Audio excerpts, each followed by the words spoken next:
కేంద్ర ప్రభుత్వం కార్మికులపై అవలంబిస్తున్న తీరుకు నిరసనగా మే 20న కార్మిక సంఘాల ఆధ్వర్యంలో సమ్మె చేస్తున్నామని సిపిఎం పొలిట్ బ్యూరో సభ్యుడు బివి రాఘవులు అన్నారు.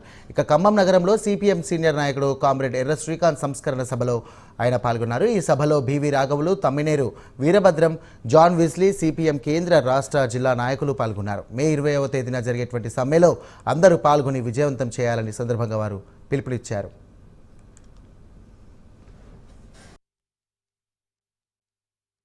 అందరూ ఇంత ముసలాళ్ళు అయ్యం అనుకోవడం లేదు.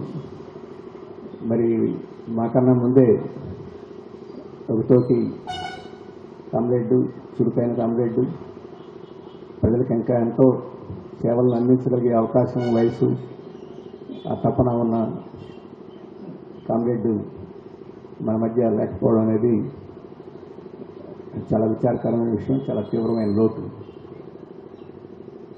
అందులో అఖిల భారత మహాసభ మదురైలో జరుగుతున్న సందర్భంలో దాంట్లో పాల్గొంటూ ఆ కొత్త మహాసభ ఇచ్చే సందేశాన్ని, నిర్ణయాలని కిందికి తీసుకెళ్లి అమలు జరపాల్సిన తరుణంలో ఆ కామ్రేడ్ మన మధ్య లేకపోవడం అనేది ఇంకా పెద్ద లోటు. ఇక్కడ హాజరైన మిత్రులందరికీ నమస్కారం. ఇది బాధాకరమైన సందర్భం. శ్రీకాంత్ గతంలో కూడా 1-2 సార్లు ఈ గుండె జబ్బు సమస్య వచ్చినప్పటికీ ఇంత త్వరగా తక్కువ వయసులో మళ్ళీ హార్ట్ అటాక్ వచ్చి చనిపోతాడని ఎవరూ ఊహించలేదు.